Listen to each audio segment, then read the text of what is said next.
नमस्कार, मैं हूं मुस्तफ़ा हुसैन और आप देखना शुरू कर चुके हैं वॉइस ऑफ एमपी। जैसा कि आपको पता है कि इस समय मालवा और मेवाड़ में सबसे ज़्यादा चर्चा का विषय जो है वो है नई अफीम पॉलिसी। किसानों को इस बात का बेसब्री से इंतज़ार है कि केंद्र सरकार नई अफीम पॉलिसी कब जारी करेगी। इसके साथ ही इस बात का इंतज़ार भी है कि क्या नई अफीम पॉलिसी में केंद्र सरकार इस बार नए पट्टे जारी करेगी या फिर जो किसान सीपीएस में खेती कर रहे हैं उन्हें लुईनी चिरनी का पट्टा देगी। तो इन तमाम मुद्दों पे जो चर्चाएं गर्म है, इसी बीच वॉइस ऑफ एमपी को दिल्ली के गलियारों से एक बड़ी खबर मिली है और ये खबर केंद्र सरकार के विभागों के बीच से लीक हुई है। हम उस खबर पे पूरी बात करेंगे, लेकिन उससे पहले एक ख़ास बात वो ये कि हाल ही में भोपाल में एमडी का जो नेटवर्क पकड़ा गया, 2100 करोड़ की एमडी और उसका रॉ मटेरियल जब्त किया गया, उससे एक बार फिर वॉइस ऑफ एमपी की उन तमाम खबरों पे मोहर लगी है जिसमें हमेशा से हम कहते रहे हैं कि भारत के लिए ख़तरा अफीम का नहीं बल्कि सबसे बड़ा ख़तरा केमिकल ड्रग्स का है। और हम ये भी कहते रहे हैं कि केमिकल ड्रग्स का काम उद्योग धंधे की तरह स्थापित हो चुका है, जिसका सबसे बड़ा सबूत भोपाल में पकड़ा गया एमडी का नेटवर्क है। दूसरी ख़ास बात कि जितने बड़े पैमाने पे भारत में केमिकल ड्रग्स बनाए जा रहे हैं और उसकी स्मगलिंग हो रही है, वो एक बड़ा कारण है देश के नौजवानों को नशे की गिरफ्त में लेने का। जबकि इससे पहले ये आरोप मालवा मेवाड़ के अफीम किसानों के माथे पर चस्पा किया जाता रहा है कि इन किसानों के द्वारा जो अफीम उपजाई जा रही है वो ब्लैक मार्केट में जाती है और वो नशे के काम आती है। लेकिन लगातार जिस तरह से ये खुलासे हो रहे हैं उससे साफ हो रहा है कि ये नशा मालवा मेवाड़ के अफीम किसान नहीं वरन जो एमडी का जो नेटवर्क है वो ये नशा फैला रहा है। आज दिल्ली के गलियारों से जो खबर लीक हुई है वो खबर बेहद महत्वपूर्ण है और वो खबर है नई अफीम पॉलिसी को लेकर। जो सूत्र है, जो सोर्स है, उनका ये कहना है कि केंद्र सरकार के अफसर बेहद माथापच्ची में लगे हैं और माथापच्ची इसलिए हो रही है नई अफीम नीति को लेके और इस वजह से वो नई अफीम नीति घोषित होने में देरी हो रही है क्योंकि केंद्र सरकार अनिर्णय की स्थिति में है कि वे नई अफीम नीति में क्या प्रोविज़न करें। सूत्रों का कहना है कि सरकार के सामने जो सबसे बड़ी दुविधा है वो ये है कि सरकार ने सीपीएस में खेती तो शुरू करवा दी, लेकिन सीपीएस के डोडे की प्रोसेसिंग की यूनिट उसके पास नहीं है। केंद्र सरकार ने सीपीएस में जो लाइसेंस भारतवर्ष में जारी किए उसमें 50,000 करीब किसान हैं, उसमें 5,000 हेक्टर पर अफीम की खेती सीपीएस में करवाई गई, जिसमें लगभग 4,500 मेट्रिक टन डोडा किसानों ने सरकार को तुलवाया। उसमें से 100 टन मात्र 100 मेट्रिक टन डोडा प्रोसेसिंग के लिए बजाज हेल्थ केयर को दिया गया और करीब 4,500 मेट्रिक टन जो डोडा है उसमें से 100 मेट्रिक टन डोडा बजाज हेल्थ केयर को दिया गया। बाकी डोडा सरकार के गोदाम में रखा है और एक बार फिर नया फसल सत्र माथे पे खड़ा है। यदि इस बार भी सरकार लगभग 50,000 किसानों को सीपीएस का पट्टा जारी करती है तो फिर करीब 4,500 मेट्रिक टन डोडा फिर सरकार के पास होगा। इस तरह सरकार का जो स्टॉक है उसमें 8 से 9,000 मेट्रिक टन डोडा इकट्ठा हो जाएगा। और सरकार के लिए सबसे बड़ा सिरदर्द ये है कि इस डोडे को संभालना, उसकी रखवाली करना, और क्या साल दर साल बीतने के बाद इस डोडे से मॉर्फिन उस मात्रा में निकल पाएगी जिस मात्रा को लेकर सरकार ने उम्मीद लगाई है। क्योंकि जैसे जैसे वक्त गुजरता जा रहा है डोडा सूखता जा रहा है, और ऐसे में जाहिर सी बात है कि वक्त निकलने के साथ मॉर्फिन का वो मात्रा उस डोडे में से ना निकले जिसकी उम्मीद सरकार लगा रही है। अब सरकार के सामने परेशानी ये है कि मात्र 100 मीट्रिक टन डोडे की प्रोसेसिंग बजाज हेल्थ केयर कर रहा है, लेकिन सरकार ने एक नया सीपीएस प्लांट नीमच ज़िले के जावद में प्रस्तावित किया है, लेकिन उसका अब तक काम शुरू नहीं हो पाया है।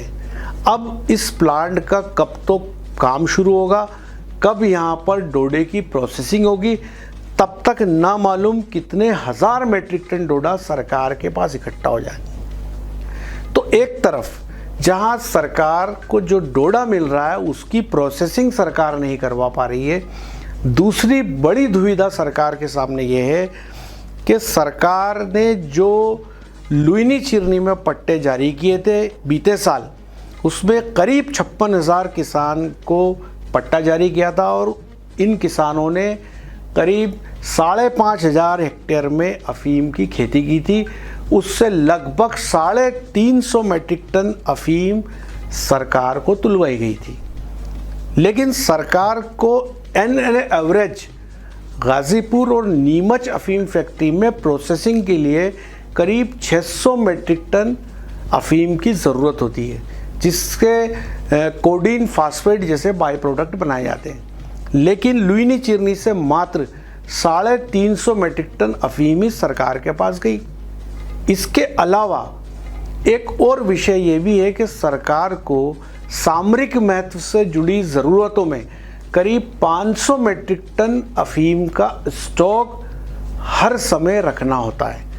इस प्रकार सरकार के पास 600 मीट्रिक टन वो अफीम जो प्रोसेसिंग के लिए है, और 500 मीट्रिक टन वो अफीम जो सरकार को अपने रिजर्व स्टॉक में रखनी होती है। तो इस तरह 1100 मीट्रिक टन अफीम की ज़रूरत होती है। लेकिन सरकार को लुइनी चिरनी के एक फसल सत्र से मात्र 350 मीट्रिक टन अफीम ही मिली।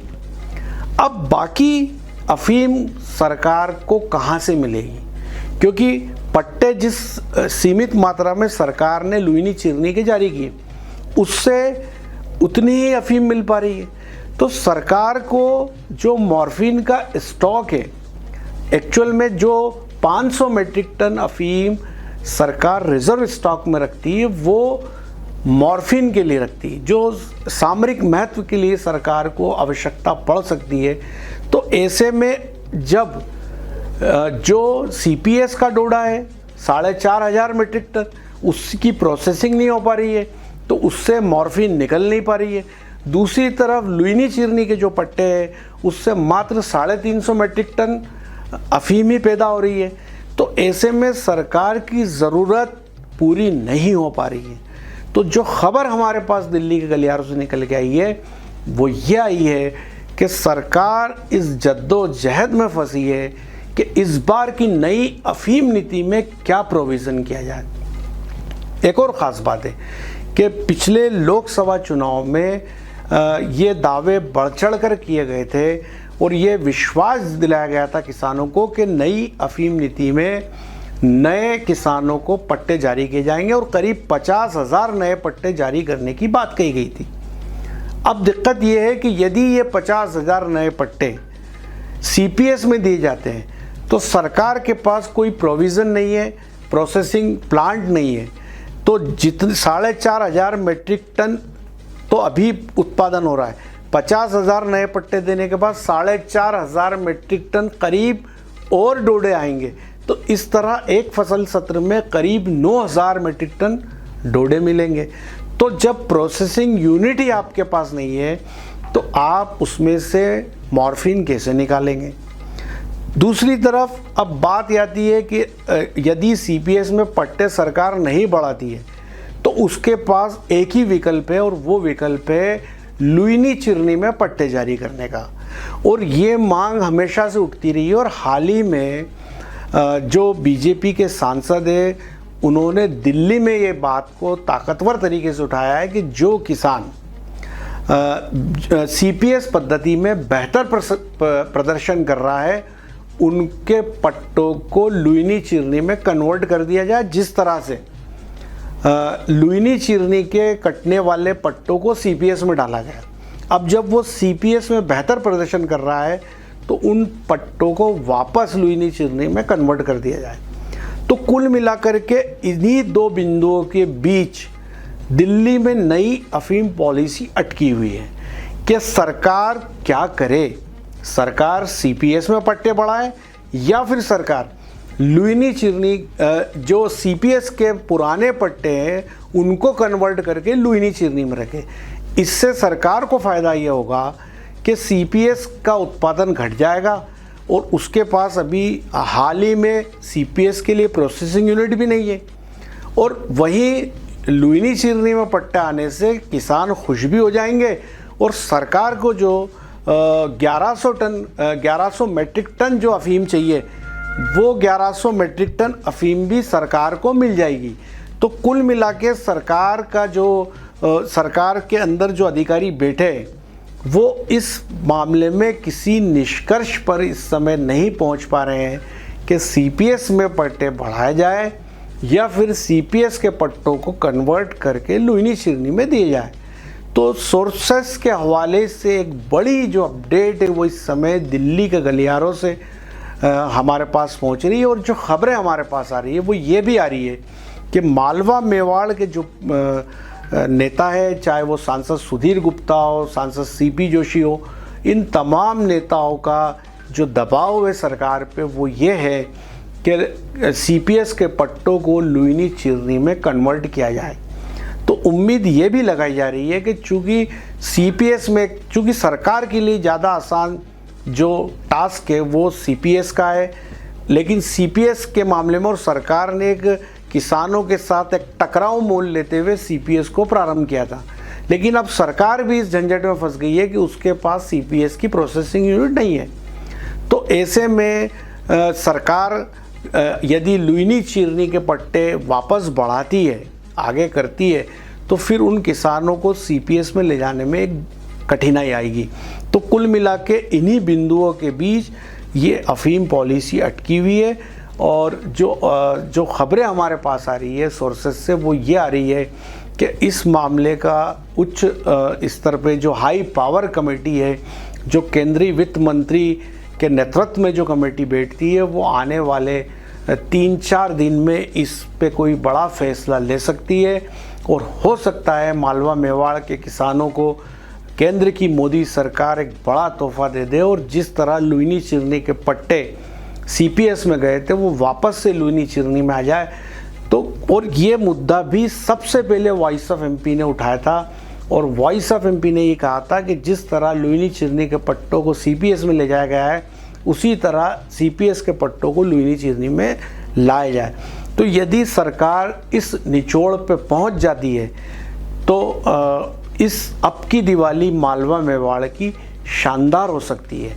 तो कुल मिला के एक बड़ी अपडेट जो दिल्ली के गलियारों से हमें मिली थी वो हमने आप तक पहुंचाई।